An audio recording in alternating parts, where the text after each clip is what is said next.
wait till I get going. Where was I? Back with more Nerd Radio. Make sure you check us out on the podcast page at WRIF.com, as well as on our website, Nerd Radio 101. That's also where you can find us on social media. James, Al, Beck, and Chuck all sitting together and talking about nerd stuff. And I want to, before we start, because I'm pretty sure I know how the answer is going to work here, WandaVision. Did you check it out last weekend? I watched it. Yes. Al?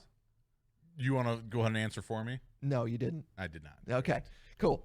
So on Disney Plus, the first Marvel Cinematic Universe show, WandaVision, came out. They put 2 episodes out, which are about a half an hour apiece. I was under the impression they were going to be 1 hour episodes, but yeah, I didn't know what to expect in terms of the length of the episode. Right. So whatever. I'm here to see what you got for me, Disney Plus. Didn't you say last week or something that it's supposed to be either 8-hour-long episodes or 10 half-hour episodes, they were saying? Something like that. Something like that, yeah. 12 or 13 or something like that. Yeah, and saw mixed reviews. In fact, I'm seeing some mixed reviews now that we're talking about it on the in our Twitch stream chat, but saw some mixed reviews. Most of the stuff I saw on Friday were people saying, man, this is great. This is so cool. Yeah. I'm so excited. And then when me and Amy got around to watching it on Saturday, she's like, everyone on Twitter hates it. I'm like, I have seen none of that, but I can't wait to watch it. We got done with it. Thought it was great. Did you think it was That's what great? I say. I'm curious about what your review is going to be. It's really okay. So the first 2 episodes are essentially black and white sitcom episodes. Mm-hmm. Okay. The first one, from what I understand, you have my attention. From what I understand, the first one was made to be kind of like the old Dick Van Dyke Show. Yes. And it's filmed a lot like an old sitcom where it's one camera sitting at one angle at one set, and there'll be a couple of camera changes, but essentially like there's the kitchen set, there's the living room set, and then, it's the way old sitcoms were made. Yeah, like when they were live. Yeah.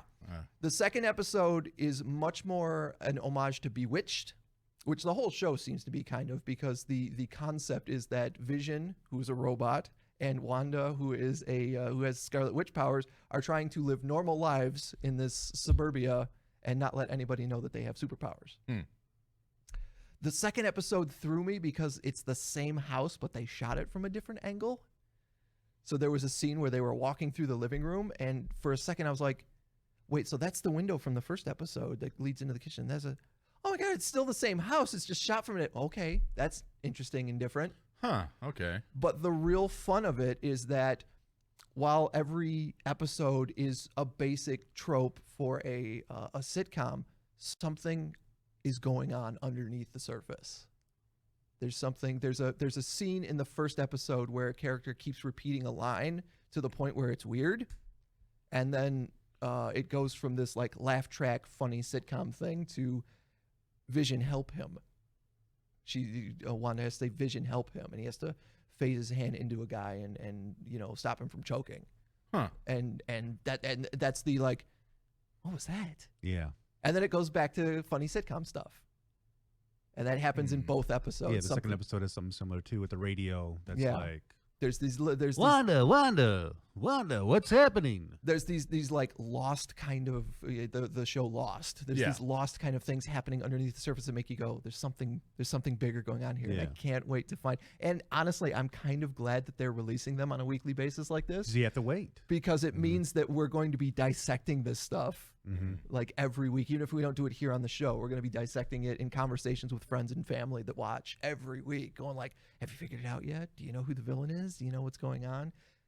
Did you go back? Did you watch it just the one time? Or did you watch it more? Okay, because I only watched each episode once, and I was kind of bored. I wasn't super entertained, but those weird little mysterious things that are happening in the episode, that's honestly the only thing that's stringing me along right now. So I'm hoping it's going to pay off in the long run. Right. Because like right now, I'm 2 episodes in. I'm kind of bored. I'm not super impressed with what's happening. I'm confused. I'm not familiar with the storylines, or maybe something that happened in the comics that's similar, because I know you've alluded to there's a moment in the Scarlet Witch's storyline where she kind of loses Vision her marbles. passes away or whatever, and she creates her own little world. Are we in that world? That's what I'm assuming at first, but with the voice on the radio, there's something else going on. The voice on the radio insinuates that there's a reason she's there, and it's bad reasons. Yeah, because as viewers, first of all, we have no idea where in continuity this takes place. Much like Captain Marvel was set in the 90s, which was before all the other Marvel movies. And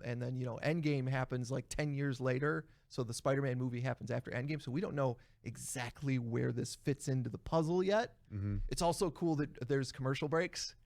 And like the first one is for a Stark series toaster. Oh, okay. Yep. And the second one, which was kind of cool, is for a Strucker timepiece, a wristwatch, which the Struckers, Baron von Strucker was one of the Red Skull's lackeys in World War II. Okay. I figured there's going to be a lot of Easter eggs in there that are going to go way over my head. Yeah. I'm not deep enough into the lore of the comics to catch some of that stuff. Now, obviously, the toaster, I got. Yeah. The watch piece, I'm like, I don't know. I saw a thing on whose name that is. I saw a thing on Twitter about there was a scene in there where Vision comes into the kitchen to help Wanda Maximoff help her with dinner for his boss, and she hands him a meat tenderizer. Mm-hmm. And the way that scene is shot and the way she hands it to him is exactly the same way the Vision hands Thor Mjolnir in Age of Ultron. Really? Somebody put them side by side. And I was like, here's a little something that interesting. Is a comparison. I never catch anything like that. Neither do I. Thank God for other eagle-eyed people that check that out. Yeah, I can't even catch a Starbucks cup in Game of Thrones. And I'm supposed to remember something from Age of Ultron? Al, here's the thing, man. When I'm watching this, it's like 6 o'clock in the morning on a Saturday, and I've already blazed. Oh, so yeah. Yeah, so you ain't gonna remember I'm not going to that catch it. I barely remember what I just watched when it's over. It is really fantastic, too, to see Paul Bettany stretch his comedic muscles. Mm-hmm. Yeah, absolutely. Because holy crap, is he funny in this show. So I'm looking forward to when you finally get around to it. Hearing what you have to say about it. Yeah, I forgot that it started this weekend. So, I've was looking for something to watch, and I just didn't think of it. Yeah. The problem is I don't go to Disney Plus unless it's for The Mandalorian, like something specific. Like, so I'm not, opening up Netflix and going, oh, hey, the new season of that thing is there, because I was just there looking for something to watch. Right. Mm-hmm. To me, it's like an appointment to open up Disney Plus. You know specifically what you want to watch when you go to that. That's how I am with Netflix and Disney Plus. I'm not scrolling through stuff. And I think they probably know that, and that's why they're going to come out with so many Star Wars and Marvel series and kind of keep coming back. Put them out on a Friday and make sure that there's one coming out every Friday so that they can eventually make it appointment viewing of like, I gotta pull up Disney Plus over the weekend because there's a new something. Yeah. On the plus side, the Disney Plus side? Yes. Yeah. I don't even want to finish my statement now. You just took the wind out of my sails. Oh, broke my spirit. Terrible joke. One dad joke broke his spirit. No, my streaming device of choice is the Apple TV. Sure. And they've got like a feature on there where it really consolidates all of your apps. So once you basically let Apple TV know, hey, I'm watching The Mandalorian, you can go to the TV app, and when there's a new episode, it pops up. It just lets you know. And so it's there, awesome. And then you just click on it, and it'll automatically open the correct app. That's actually really cool. I love it. That's great.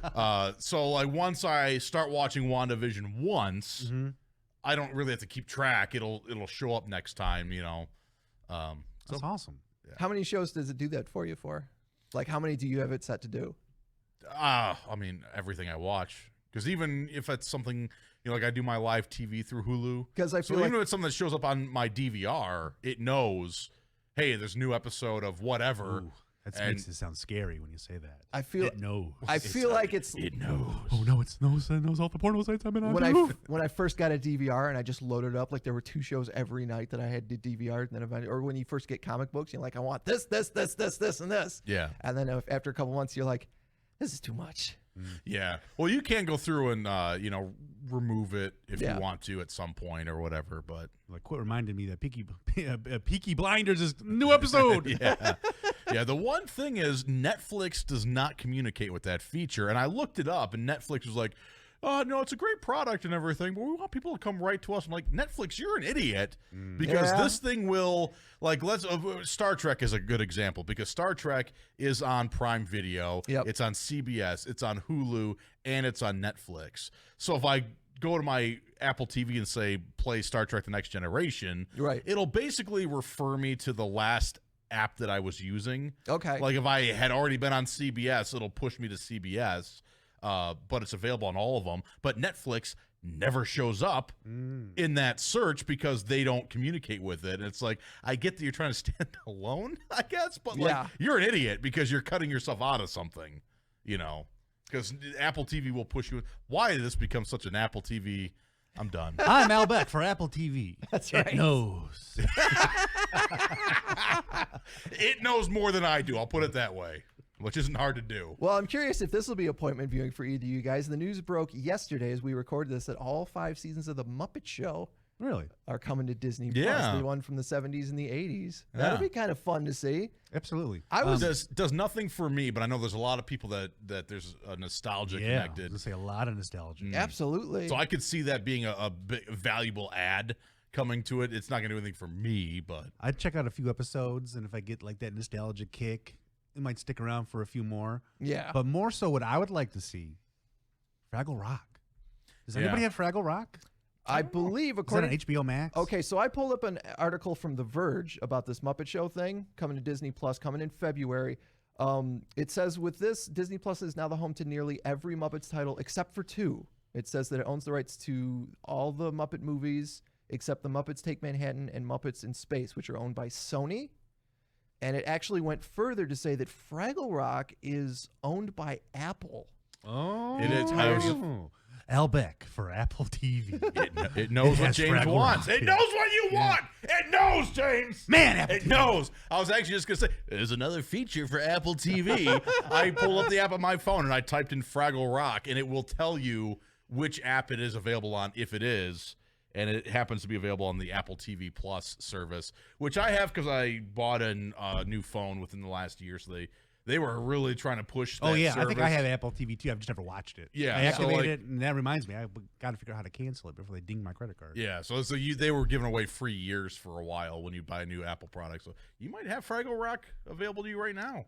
I gotta go, guys. I gotta check for Fraggle Rock. Well, that's the one thing that I don't think is on Disney Plus that I'm wondering. You know, I don't want to be ungrateful that we're getting the Muppet Show in February, but where's Muppet Babies, man? Yeah, Muppet Babies. I miss that cartoon so Where's much. the Muppet Babies cartoon? I wonder if there's any licensing problems because they always used to put the stuff in the The background. movies, but all the movies that are in the background, it's LucasArts, it's Is it? Indiana Jones, Star Wars. Okay. It's a lot of properties that Disney already owns. I think Ah. Muppet Babies is the reason I have such a love for Star Wars, such a reason I have such a love for Indiana Jones. Yeah. Because those They little showed Muppet up on Muppet characters. Babies. Yeah, we're doing all those things in the movie. Yeah. And then I'm like, oh my gosh, this is like when Kermit did the thing with Miss Piggy. I'm like, I love the Muppet Babies. Like when Kermit did the thing with Miss Piggy. Yeah. Hey, what's green that smells like Mrs. Piggy? Kermit's finger. You perv. What'd you think it was? Ah! It's still terrible. Yeah. And speaking of stuff coming to streaming services, according to Kevin Smith on his Fat Man Beyond podcast, the rumor is that Batman the Animated Series might get a sequel over at HBO Max. Really? That's where, of course, Warner Brothers is over at HBO Max. Yeah. So that's where you can watch the Batman Animated Series, the original one, and they're talking about making more. And that series was huge, right? Yeah, The it was animated fantastic. series. Yeah, That was on, I feel like, for years. It was on around the same time as X-Men, but boy, oh boy, was the animation better. Was it? Well, I feel like Batman the Animated Series was always on weekday afternoons. It was. Yeah, Okay. it was Monday through Friday, whereas we only got X-Men, X-Men was on Saturday mornings, which made it feel more special. Yeah, You just got it the once a week. Jay Moore in the Checkpoint stream chat called me Appleback. Appleback here for Apple TV. That was good. That was good. Jay Moore says Muppet Babies are on Disney Junior, by the way. I'll have to look for that. That's cool. Wait, what? Is I that don't a, think is that a network? I think that, Disney Junior is one of the cable networks, isn't it, Jay Yeah, Moore? I think so. Hit Oh, us I back gotta in have the, my fiance look into I think the I have that sling. on my Hulu. You sure you Oh, don't really? have I'm just pushing all my services I was going to today. say, you sure you don't have that on Apple TV? I can check. Speaking of Hulu, I finally caved this Uh-oh. week. Because I watched that You're the Worst show. I watched every season of that with ads. I started watching a couple other things. One of the reasons I haven't watched The Gifted or Legion is because I don't want to sit through an hour show with like 7 ad breaks. Sure. Seinfeld is like, because there's 3 ad breaks during it. Finally, this past week, I was just like, you know what? The hell with it. $12 a month. Oh, you upgraded? It's Yeah. what, like a $4 difference or something like that? Yeah, pretty much. You're already Just wait paying the 6 or wait till 7. you find out like, whatever you want to watch is not included in the commercial. It's not. Yeah, it's not in the commercial. Because that happened to me and my fiance when she's like, she wanted to watch Grey's Anatomy. She loved Grey's Anatomy. There's some other stuff I wanted to get that's only available on Hulu. So I'm like, fine, I'll spring for Hulu. You know what?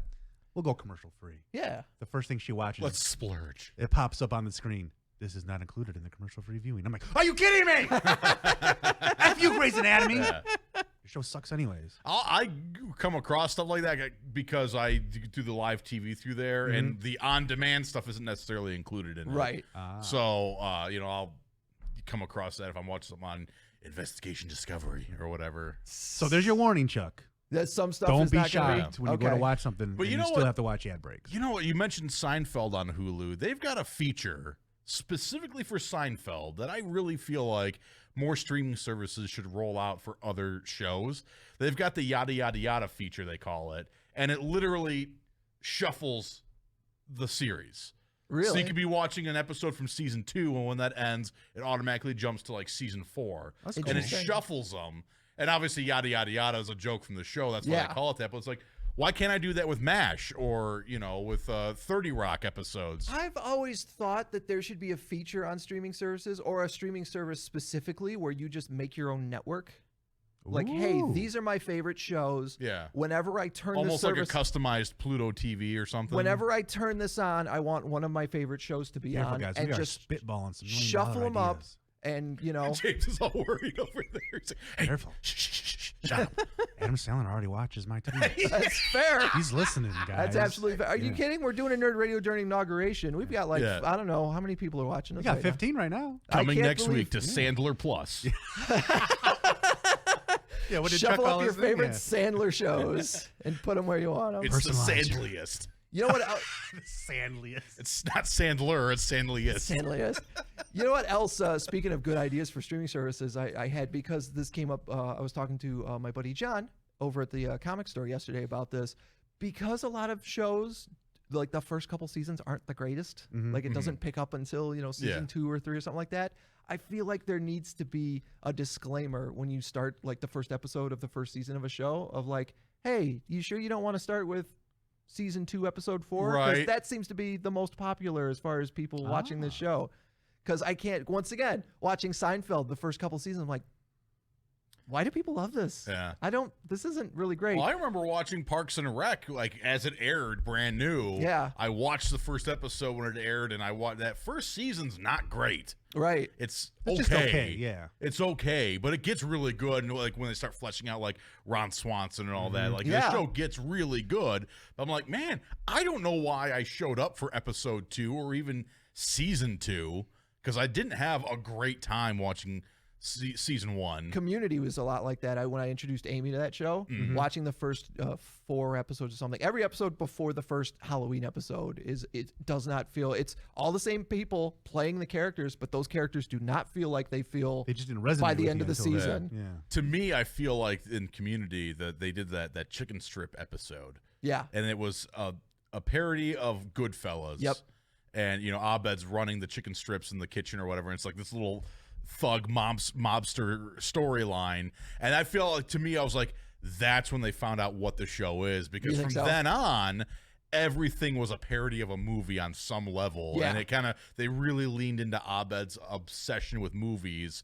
And really, because like the show was really happening around Abed, if you really thought about it. Donald Glover's character isn't quite as dumb in the first few episodes as he Yeah. ends up being, and that's part of how much fun he is. Yeah. Is that he's just very naive about stuff. Yeah, he's kind of a douche in the first couple of. He really is. Yeah. Because he's just supposed to be the high school jock, Yep. Right. going to community college. Like he and Abed becoming best friends is a very unlikely friendship. Yep. That was like we hit a wall. Exactly. All right. Well, we're going to take a short break from Nerd Radio. A couple more things to get to before we wrap up this week's episode, and we'll try and not run into that brick wall of silence again. Coming back.